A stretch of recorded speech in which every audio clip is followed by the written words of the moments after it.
हर हर महादेव। हमारे चैनल पे आप सभी का स्वागत। बट सावित्री के दिन ब्रह्मा जी के मुख से प्रकट हुआ है।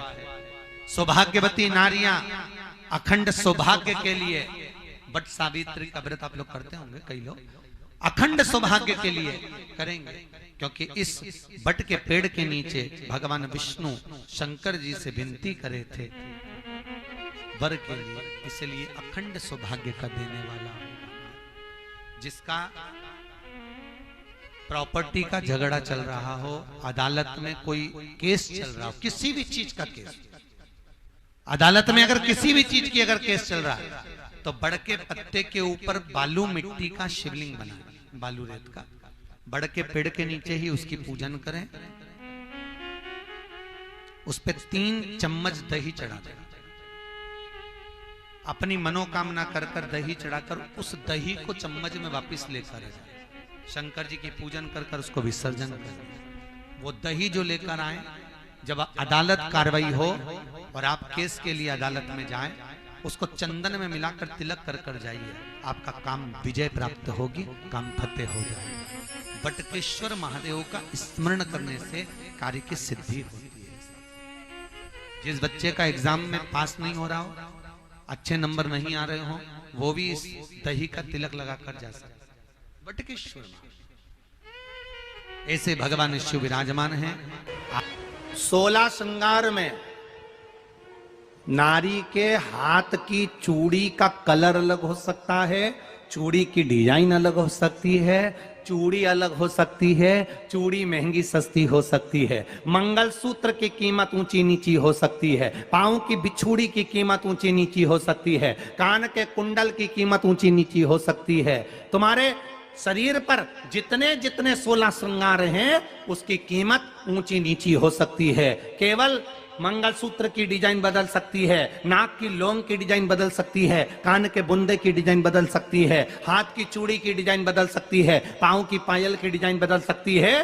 केवल नारी के 16 श्रृंगार में एक श्रृंगार ऐसा है जिसकी कीमत जो पहले थी वही कीमत आज तक है और उसकी डिजाइन आज तक नहीं बदली। वो मांग का सिंदूर है, एक जैसी डिजाइन है और एक जैसी कीमत है।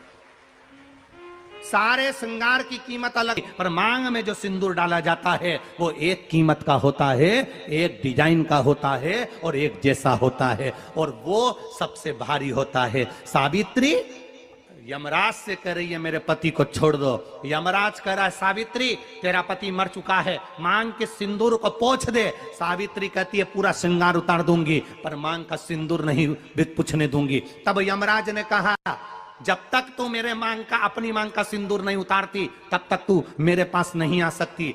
भगवान यमराज से सावित्री ने कह दिया मैं भी तुझे वचन देती हूं यमराज, मेरी मांग में जब तक सिंदूर है, जैसे सीता ने लाइन, लक्ष्मण जी ने लाइन खींच दी थी और सीता पार नहीं जा सकती थी, मैं भी तुझे वचन देती हूं जब तक नारी की मांग में सिंदूर है तब तक तू उसके पति को उसके सामने लेकर नहीं जा सकता, यह भी मैं तुझे कह देती हूं। यमराज भैंसे पर सवार होकर सत्यवान को लेकर जा रहा था, सावित्री से वचन पर वचन चल रहे थे, बड़ के पेड़ के नीचे छोड़कर आए। क्या चाहिए तुझको, क्या चाहिए तुझको, क्या दूं मैं तुझको, कुछ मांग ले मुझसे।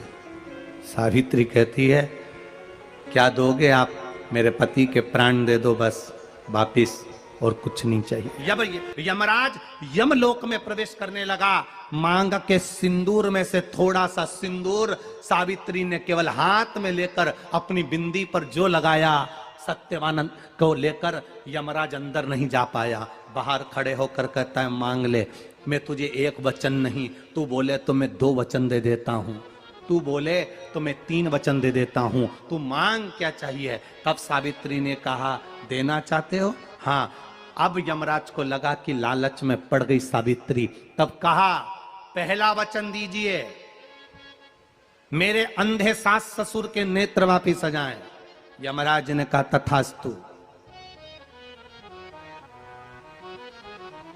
दूसरा वचन दीजिए मेरे सास ससुर अपने पोता पोती का मुख देखें। यमराज ने कह दिया तथास्तु।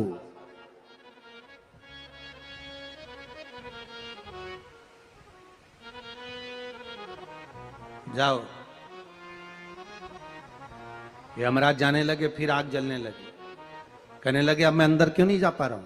सावित्री कहती है तुमने वर दिया है, मेरे सास ससुर पोता पोती का मुख देखें, उनके बेटे को तुम ले जाओगे तो पोता पोती कहां से होगा, छोड़कर जाओ। सावित्री है, पति को वापिस लेकर आ गए। कर्जा मुक्ति के लिए सारे वृक्षों में अगर कोई श्रेष्ठ वृक्ष माना गया है तो वो बट का वृक्ष माना गया महाराज। इसलिए प्रशासनिक कार्य के लिए, मानसिक टेंशन में, परेशानियों में बटकेश्वर महादेव का स्मरण किया जाए। और यदि निवेदन करूंगा, बहुत ज़्यादा यदि आपको कर्जा हो गया है, बहुत ज़्यादा कर्जा हो गया और वो कर्जा चूक ही नहीं रहा, तो थोड़े दिन बड़ के पेड़ के नीचे आप बटकेश्वर महादेव के लिए 1 लोटा पानी, उसमें थोड़ा सा पिसा हुआ चावल पीस के गला लेना चावल को और पीस लेना, पीस के उस पानी में मिला लेना और मिलाकर उसमें थोड़ी सी हल्दी पिसी हुई डालकर बटकेश्वर महादेव के नाम से बड़ के पेड़ के नीचे अपनी कामना कर कर जो कर्जा हुआ है उस कर्जे का भान देते हुए, स्मरण देते हुए छोड़ दीजिए। महाराज 2 या 3 सोमवार एक ही जगह पर करना, 3 सोमवार बाद वहीं से बड़ के पेड़ की थोड़ी सी जड़ उठा लाना और उस जड़ को एक कोई धागे में बांधकर या तो अपने गले में डाल लो या अपनी जेब में पटक लो, उसको थोड़े दिन पटक कर रखना, लगभग 2 से 3 महीना पटक कर रखो। वो जड़ जैसे बड़ का पेड़ विस्तार होता है, पानी गिरे ना गिरे, जल वृष्टि हो ना हो, गर्मी पड़े ना पड़े, उसको कोई फर्क नहीं पड़ता। बड़ का वृक्ष आप रूप फैलता जाता, उसकी जड़ें अपने आप प्रबल होती है। उसी तरह ये बटकेश्वर महादेव कहीं से भी अगर जड़ आपके पास में रखी है 1 महीना, 2 महीना, 3 महीना तक, तो ये जड़ अपने आप लक्ष्मी को पकड़कर खींच कर लाती है और कर्जे से मुक्त कर देती है। बटकेश्वर महादेव। पत्नी को कभी हल्का मत समझना। सावित्री का पति शांत हो गया था, मर गया था। बड़ के पेड़ के नीचे यमराज उसको लेने के लिए आ गए और सावित्री को छोड़कर यम उसके पति के प्राण लेकर जाने लगा। सावित्री मैया अपने सात्वित्व के बल से, सावित्री अपने सात्वित्व पतिव्रता परमेश्वर के बल से यमराज के पीछे पीछे जाने लगी। यमराज आगे, सावित्री पीछे, यमराज आगे, सावित्री पीछे। यमराज ने पलट कर देखा तो पीछे सावित्री आ रही थी। सावित्री से पूछा तू मेरे पीछे क्यों आ रही है? मेरे पति सत्यवान को तुम लेकर जा रहे हो, मेरे पति को छोड़ो। यमराज ने कहा इसका अंतिम क्षण है, मर चुका है, जाओ नीचे उसके शरीर का अंतिम संस्कार करो, नहीं तो कोई जानवर खा जाएगा। सावित्री बोली मैं जाने वाली नहीं हूं, मेरे पति को छोड़ो। यमराज कहते हैं हम जिसको पकड़ लेते हैं उसको छोड़ते नहीं है। यमराज लेकर जाने लगे, सावित्री और पीछे चली, सामने यमलोक था, अंदर सावित्री जाने लगी तो यमराज ने रोक दिया, रोक, कहां जा रही है तू, अंदर क्यों प्रवेश कर रही है, मेरे पति सत्यवान को छोड़ दो। यमराज प्रसन्न होकर बोले सावित्री आज मैं प्रसन्न हो गया तुझ पर, क्योंकि तू मेरे दरवाजे तक आई है, मांग तुझे क्या चाहिए। सावित्री कहती है मुझे 2 वर दे दो, मुझे 2 वर दे दो। अब तो यमराज प्रसन्न हो गया, ये अपने पति को भूल गई, इसने अपने पति को छोड़ दिया। ये अपने पति को भूल गई, इसने अपने पति को छोड़ दिया।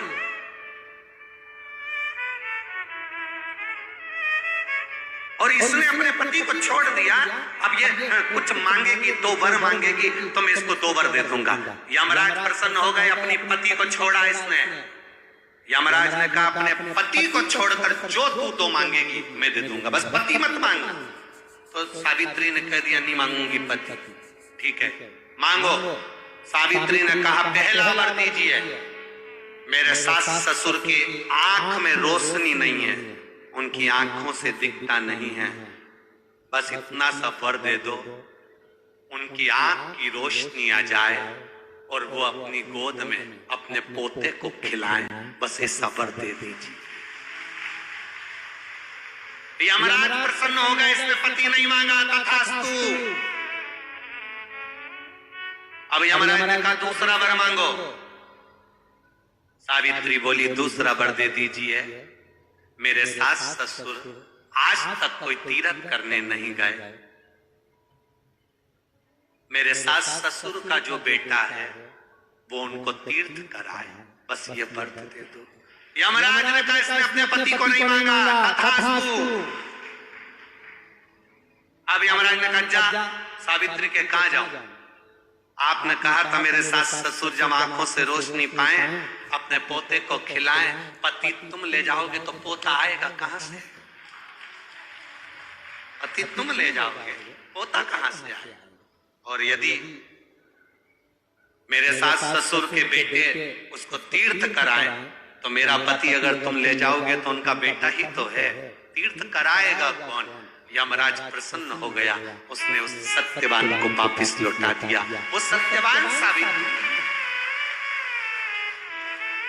तो जितने भी यहाँ पर मेरे जीजा होन बैठे हैं और जितने आस्था चैनल पर कथा सुन रहे हैं, जितने मोबाइल पर कथा सुन रहे हैं, तुम अपनी पत्नी को कभी हल्के में मत लेना, बिल्कुल हल्के में मत लेना।